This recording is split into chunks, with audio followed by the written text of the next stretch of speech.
कल जो सा हमने स्टडी किया था वो सबसे पहले जो सा शॉर्ट सर्किट देखा था हमने लोडेड मशीन्स का। ये सिंक्रोनस मशीन्स की बात कर रहे हैं हम, ठीक है।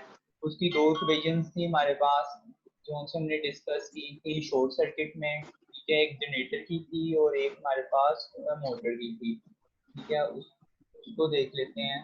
हमारे पास ये अब तीन केसेस में थी हमारे पास जो से इंटरनल वोल्टेजेस थे हमारे पास जनरेटर साइड के, ठीक है। उसमें बीटी के पास जो सी थी हमारी सिंक्रोनस रिएक्टेंस थी वो हमारी ऐड हो जानी थी। ये आप लोगों को नजर आ रही है ये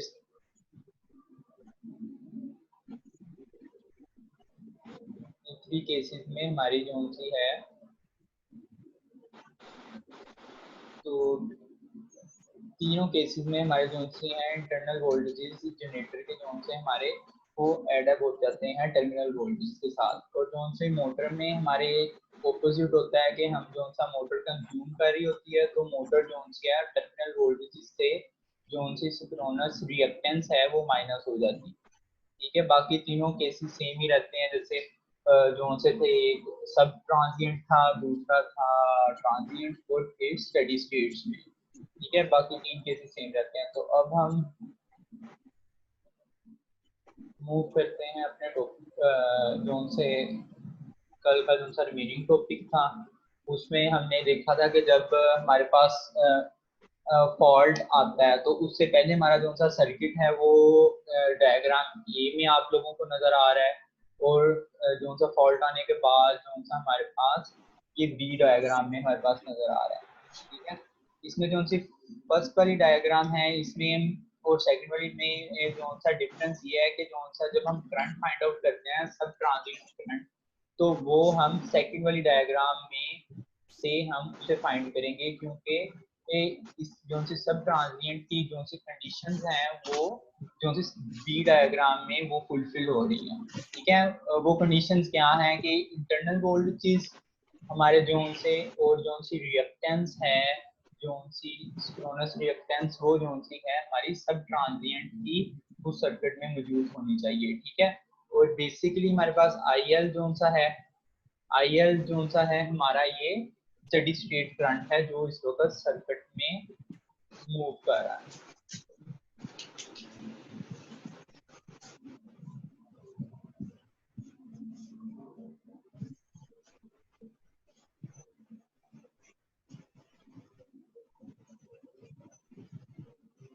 तो इसके बाद हमने इसकी इक्वेशंस ड्राइव कर ली थी, ठीक है। ये हमारी जो सी है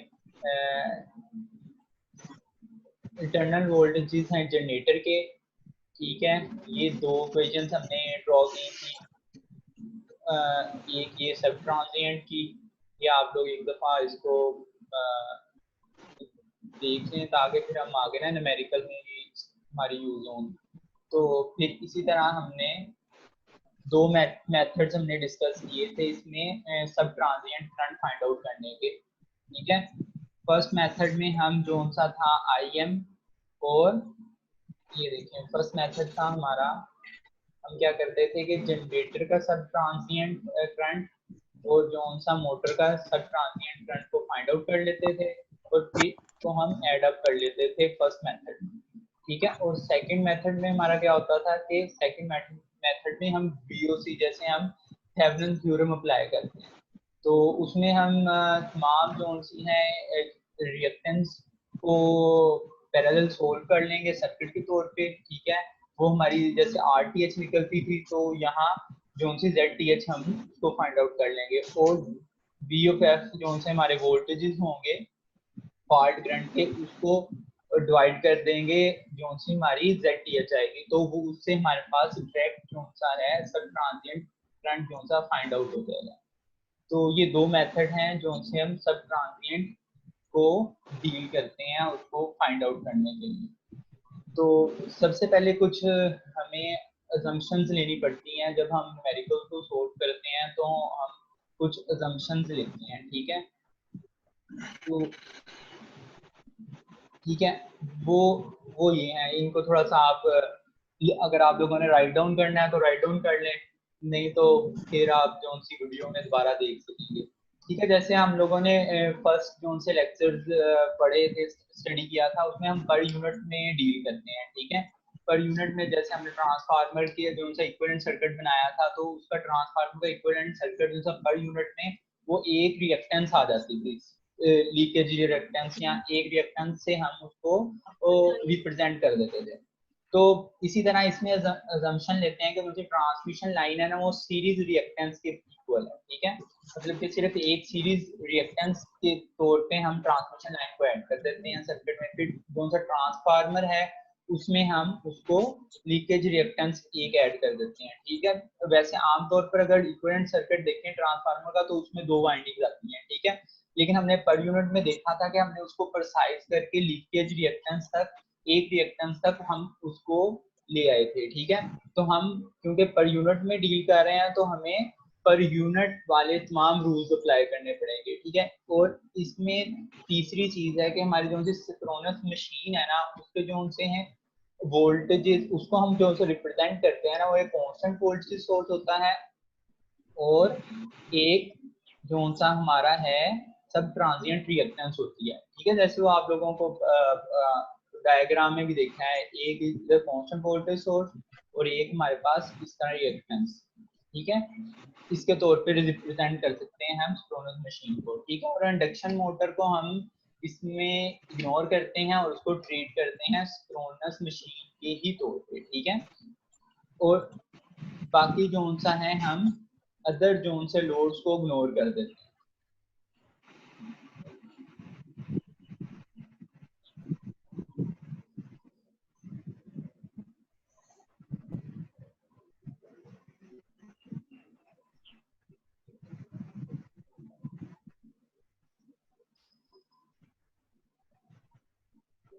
चले हम न्यूमेरिकल की तरफ चलते हैं। ये वर्डिंग है, एक दफा सब लोग रीड कर लें ताकि फिर हमें इसमें कोई प्रॉब्लम ना हो। एक दफा तमाम स्टूडेंट्स इसको रीड कर लें, तो फिर हम इसको कंटिन्यू करते हैं ताकि आप लोगों को कुछ वर्डिंग के मुताबिक आप लोगों को न्यूमेरिकल सोल्व करना आ जाए।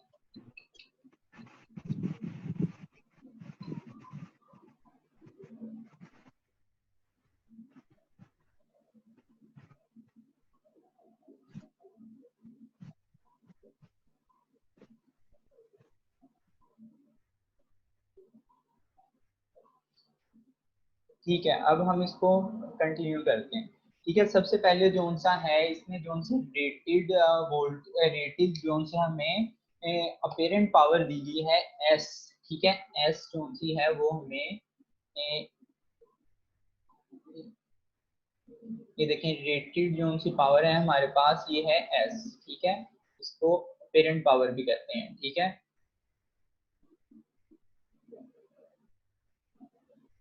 इसको अपेरेंट पावर भी कहते हैं, और ये जोन सी हमारी बेस वैल्यू होती है। ठीक है, ठीक है, इसे एस बेस कह सकते हैं, हमारे पास गिवन है, एस बेस गिवन है, और जोन से है बी बेस हमारे पास 13.2 किलोवोल्ट्स दिए गए हैं, और सब सब ट्रांजिएंट रिएक्टेंस जोन सी है 20% है, मतलब हमारे पास 0.2।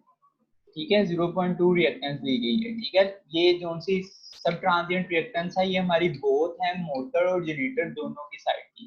ठीक है, आप लोगों ने कल सर्किट भी देखा था, उसी सर्किट को हम डील करेंगे। ठीक है, उसी अगर ये इसको आप ड्रॉ करेंगे पहले सिंगल लाइन डायग्राम में, और उसके बाद पर यूनिट में जब आएंगे तो आप लोगों को वही डायग्राम आ जाएगी जो हम कल, जिससे हम फार्मूले सब ड्राइव कर रहे थे। ठीक है, अब ये हमारे पास रिएक्टेंस इसमें दी है 0.2।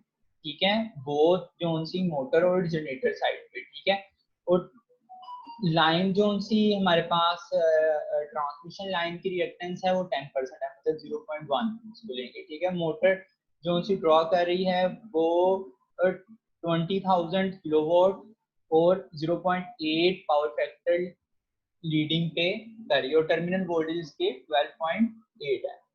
तो हमने फाइंड आउट इसमें क्या करना है, सब ट्रांजिएंट करंट फाइंड आउट करना है, जैसा कि हमने जो सा पीछे जो से न्यूमेरिकल ड्राइव किया उसमें हम सब ट्रांजिएंट करंट फाइंड आउट करते थे, उसके दो मेथड्स थे। ठीक है, तो इसमें हम जो सा पहले वाला मेथड अप्लाई करेंगे, और सेकंड वाले मेथड को उसकी प्रॉब्लम जो से 10.3 है, तो वो कोशिश करेंगे कि उसको भी डिस्कस कर लें। तो सबसे पहले इसमें हमने फाइंड आउट करना है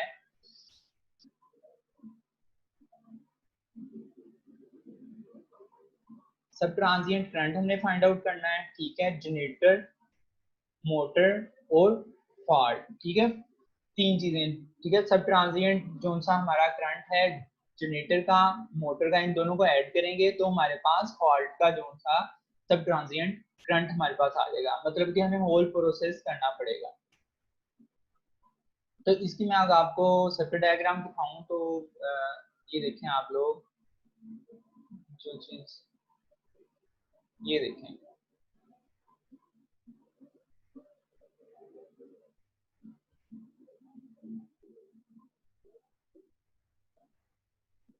ये देखें, ये हमारी रिएक्टेंस जो सी उसने 20% दी थी मोटर जनरेटर की जो सी सब ट्रांजिएंट रिएक्टेंस की, ठीक है। और ये हमारे पास जो से इंटरनल वोल्टेजेस हैं, ये हमारे पास जो सी लाइन की, जो सी ट्रांसमिशन लाइन की उसने रिएक्टेंस दी थी, ठीक है, 0.1%, ठीक है। अब हमने फाइंड आउट करना है ये तीनों चीजें, ठीक है, IG जनरेटर के सब ट्रांजिएंट करंट, फिर मोटर का सब ट्रांजिएंट करंट, और हमने फॉल्ट करंट, ठीक है। तो हम इसको अब फाइंड आउट करते हैं।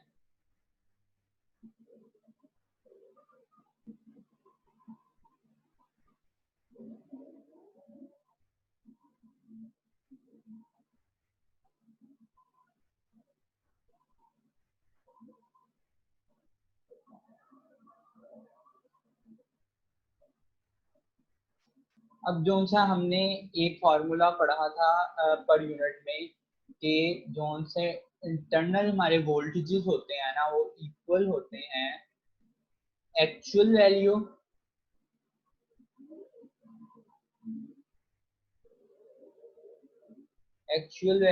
ओवर बेस वैल्यू, ठीक है।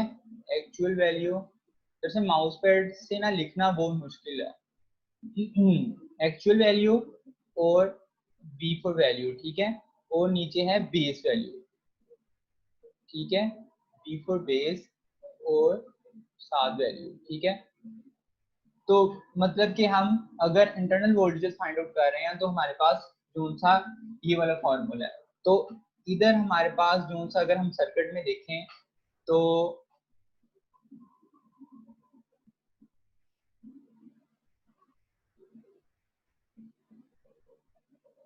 हमारे पास VF किधर पे है, ये देखें, ये नॉर्मल बस बिफोर फॉल्ट VF इधर है, और जो सा हमारा जो सा ड्यूरिंग द फॉल्ट हमारे पास ये शॉर्ट सर्किट होने की वजह से IF फ्लो कर रहा है। तो हमारे जोन से हैं ये एक्चुअल जोन से वोल्टेजेस हैं, वो हमारे वो वोल्टेजेस हैं जो टर्मिनल वोल्टेज जो मोटर ड्रॉ कर रही है, ठीक है, ये मोटर ड्रॉ कर रही है 12.8, और जोन से रेटेड है, जोन से हमने बोथ मोटर और जनरेटर जोन सा ये हमारे रेटेड वोल्टेज पे काम कर रही है, ये हमारे बेस वोल्टेजेस हैं, ठीक है। ये हमने फर्स्ट में जो पर यूनिट में जब लेके जाते थे हम एक दो न्यूमेरिकल किए थे, तो उसमें हम इसी तरह हम उसको डील करते थे कि बेस जोन सी वो वैल्यूज जो उनकी होती थी वो दोनों जनरेटर और मोटर में सेम गिवन दी होती थी। तो इस तरह हमने ये इसको VF फाइंड आउट कर लिया, VF फाइंड आउट कर लिया। अब हमने बेस करंट निकालने के लिए हमारे पास फॉर्मूला है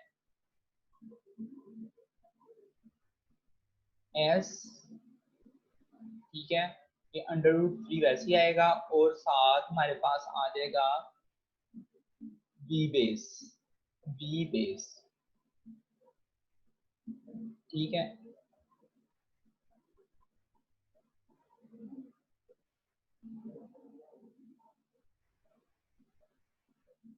ठीक है, वी बेस। तो उसने सिर्फ उसको बेस करंट हम अभी फाइंड आउट इस वजह से कर रहे हैं कि है ना, हमारे पास जो सी वैल्यूज हैं, हमारे पास रिएक्टेंस हैं, वो हमारे पास सब पर यूनिट में है। तो हमें पर यूनिट से जब हम अम्पेयर में लेके जाएंगे ना, तो हम बेस करंट के साथ उसको मल्टीप्लाई करेंगे, तो वो हमारा जो सा करंट हमारा निकलेगा, फर्स्ट ऑफ ऑल तो हम पर यूनिट में निकाल लेंगे, फिर उसको बेस करंट के साथ हम जब मल्टीप्लाई करेंगे तो हमारे पास जो सा वैल्यूज हमारी अम्पेयर में आ जाएगी। तो इसलिए हमने इसको बेस करंट को फाइंड आउट कर लिया, ये ठीक है। ये एस जो सा हमने अपेरेंट पावर ली है, ये बेस वैल्यू ली है, ठीक है, जिस तरह हमने बेस की जोन से वोल्टेजेस ली हैं, ठीक है, उसको पुट करके हमने ये वैल्यू निकाल लिया। अब इसके बाद हम जोन से लोड करंट फाइंड आउट करेंगे। लोड करंट जोन सा हम जोन सा फाइंड आउट करेंगे, लोड करंट वो करंट है जो हमारा मोटर ड्रॉ कर रही है, ठीक है, मोटर ड्रॉ कर रही है, तो मोटर की जोन सी रेटिंग थी वो 20,000 थी, ठीक है, 0.8 पावर फैक्टर के साथ था, ठीक है, और ये फॉर्मूले का है, और ये भी वी जोन सी हमारी वोल्टेजेस जोन से हमारे मोटर के टर्मिनल पे हैं, ठीक है। तो इस तरह हमने आई एल इसको आई लोड निकाल लिया, ठीक है, तो हमारे पास ये वैल्यू आ जाएगी आई लोड।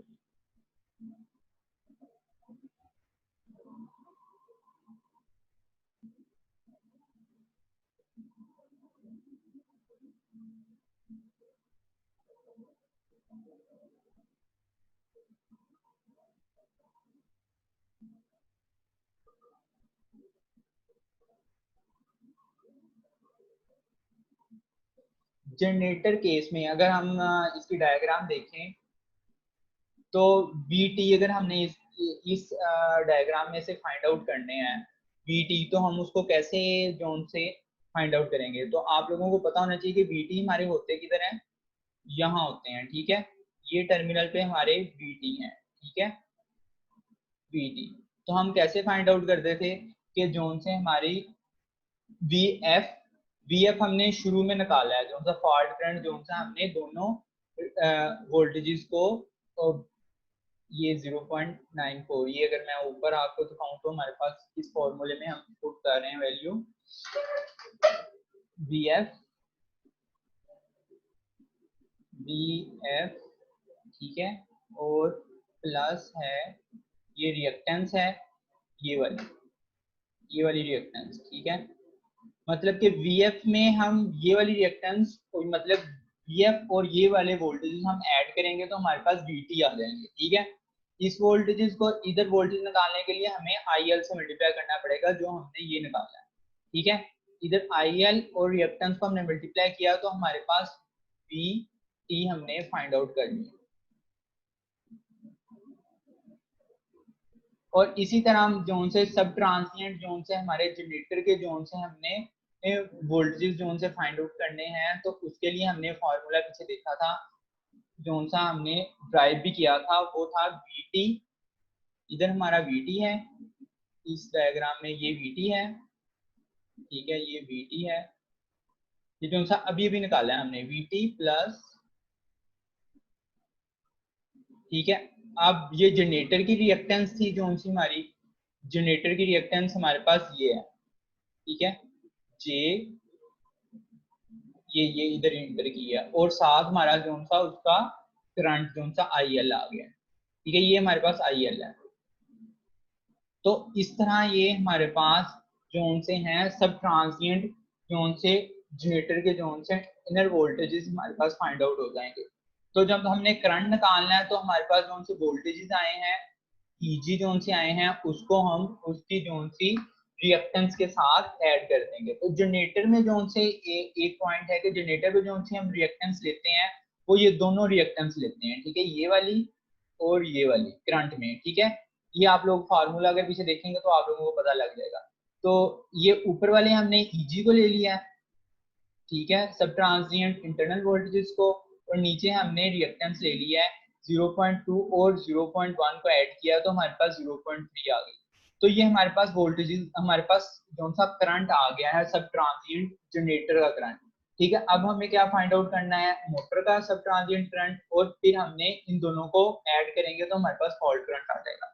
तो मैंने आप लोगों को बताया था कि जो सा बेस हमने बेस करंट निकाला था उसके साथ जब हम मल्टीप्लाई करेंगे ये पर यूनिट जोन से हमने आईजी निकाला है तो हमारे पास एम्पेयर्स में वैल्यू आ जाएगी।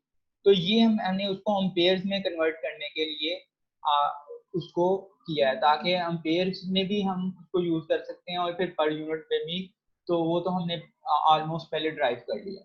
तो इस तरह हमारे पास आईजी की वैल्यू आ गई है। अब हम देखते हैं कि जो सी सब ट्रांसिएंट जोन सी है मोटर साइड पे हमने कैसे वैल्यूज फाइंड आउट करनी है।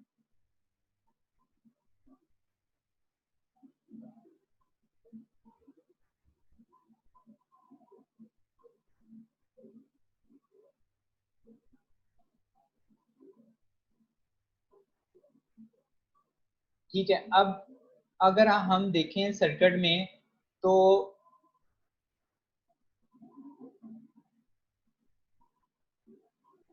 Vt is equal to Vf, ठीक है, मोटर केस में। इसको जरा सोचें कि ये किस तरह Vt और Vf को कौन किस तरह इक्वल कर रहा है ये मोटर केस में।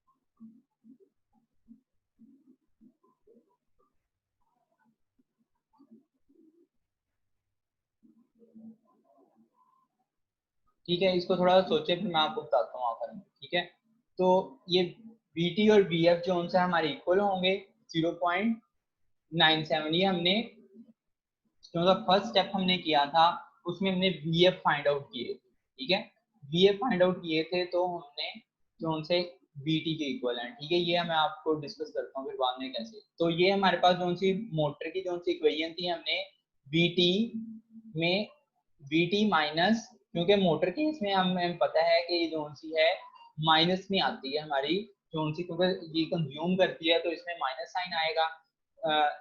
और साथ हमारी रिएक्टेंस जो सी मोटर की थी वो 0.2 थी, और हमारे पास साथ हमने उसको करंट के साथ मल्टीप्लाई कर दिया तो हमारे पास मोटर के जो से सब ट्रांजिएंट इंटरनल वोल्टेजेस आ गए। तो इसमें अब सेकंड अगर हम देखें कि हमने जो सा इसका करंट कैसे फाइंड आउट किया है, तो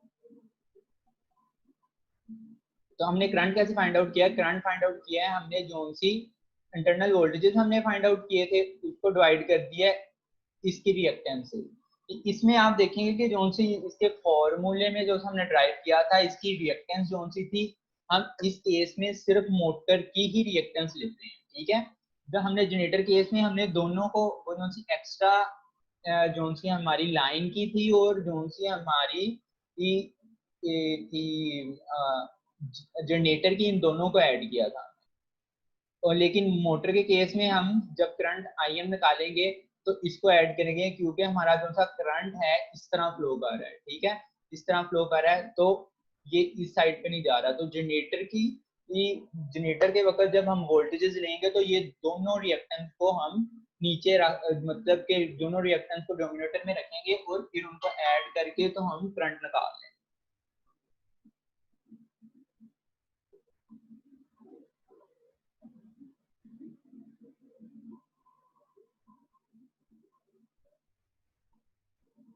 ठीक है, हमारे पास अब IM भी आ गया, सब ट्रांजिएंट जो सा मोटर का जो सा करंट भी हमारे पास आ गया है, और हमने जनरेटर का सब ट्रांजिएंट करंट तो पहले निकाल लिया था। तो सिर्फ हमने इसको ऐड अप कर दिया। ये वही मेथड है कि उसको हमने एम्पेयर में लेके आने के लिए जो सा बेस के साथ हमने मल्टीप्लाई कर दिया।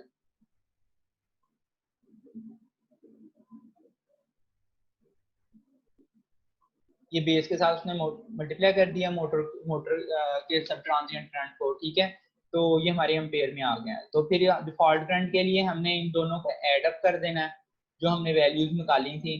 ठीक है, इन दोनों को वैल्यूज निकाली थी तो हमने ये हमारे पास जो सी वैल्यू आ गई हमारे पास फॉल्ट करंट। ठीक है, हमारे पास जो हमने तीनों चीजें निकाली, सब ट्रांजिएंट जनरेटर के जो से करंट निकालनी थी वो निकाल ली, फिर सब ट्रांजिएंट मोटर के करंट निकालनी थी, और फिर हमने फॉल्ट करंट निकालनी थी।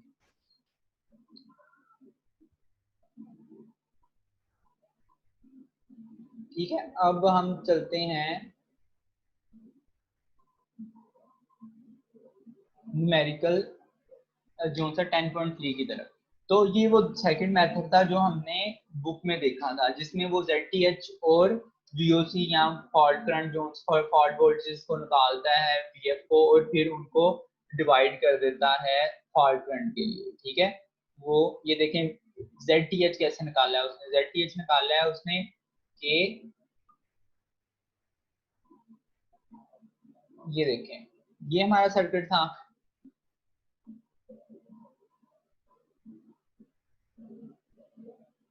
ये हमारा सर्किट था, तो ये दोनों सीरीज में हो जाएंगी ये और ये रिएक्टेंस, ठीक है, लाइन की और जो सी है जनरेटर की सब ट्रांजिएंट रिएक्टेंस, ये पहले एडअप हो जाएंगी 0.3 ये आ जाएगा, और 0.3 और 0.2 ये पैरेलल में आ जाएंगे। तो इस तरह हमारे पास ZTH इजीली निकल आएगा। देखें इसने ZTH कैसे निकाला, ठीक है, ये देखें 0.3 उसने जो उसको सीरीज में ऐड करके, तो फिर उसके साथ उसने पैरेलल में उसको सोल्व कर लिया, तो हमारे पास ZTH ये वैल्यू आ गई है। ठीक है, VF हमने सबसे पहले निकाल लिया था फर्स्ट स्टेप में, पुराने वाले में, तो इसको उधर से हमने गेट कर लिया, जिसमें हमने बेस वोल्टेजेस के साथ, बेस वोल्टेजेस थे हमारे 13.2 13.2 था, और हमारे पास जो से थे एक्चुअल वैल्यू थी हमारी जो से वोल्टेजेस वो थे 0.8 थे, तो हमने इससे VF निकाल लिया था। तो VF आ गया, हमने VF को जो सा है आई IF फॉल्ट करंट के लिए हमने उसको VF को इधर पुट किया है, और जो से ZTH को पुट करके हमने IF को फाइंड आउट कर लिया। ये हमारा फॉल्ट करंट आ गया है, लेकिन अभी इसमें हमारा कंप्लीट न्यूमेरिकल नहीं हुआ, क्योंकि इसमें हमने अभी जो है सब ट्रांजिएंट मोटर का करंट और सब ट्रांजिएंट जो से है जनरेटर का करंट जो अभी भी हमें फाइंड आउट करना है, तो वो हम वोल्टेज डिवीजन मेथड से हम उसको इजीली फाइंड आउट कर सकते हैं, क्योंकि फॉल्ट करंट आ गया है। तो हम ये देखते हैं, ये देखिए,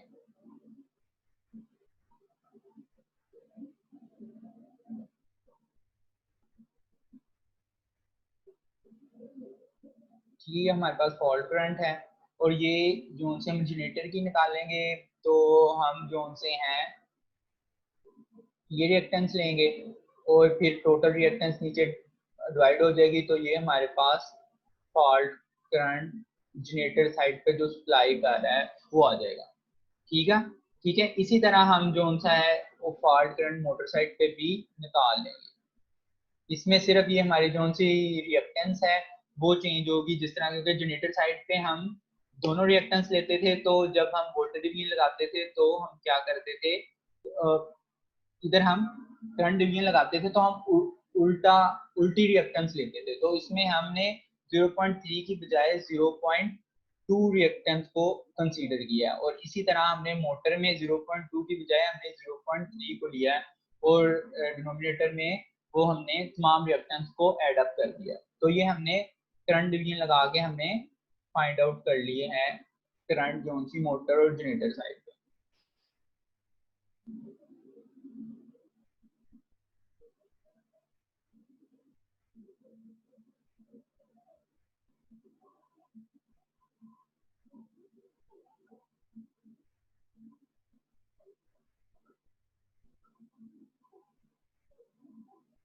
ठीक है, इसमें जो सा है हमने फार्मूले पढ़े थे स्टार्ट में, IG सब ट्रांजिएंट के और सब मोटर के, इसमें जोन से जनरेटर में IL को एडअप करते थे, और जोन से थे मोटर में उसको माइनस करते थे, वो कोएफिशिएंट ड्राइव होती, तो उसमें वैल्यूज पुट करके इसने ये वैल्यूज निकाल।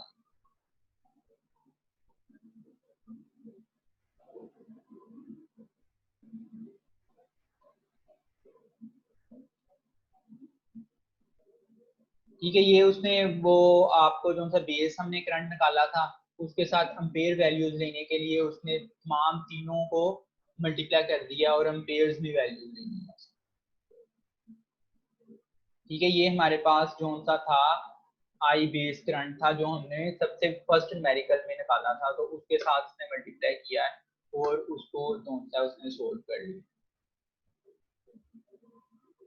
तो इसको एक दफा देख लीजिएगा, अगर कोई मसला होगा तो फिर हम उसको दोबारा डिस्कस कर लेंगे।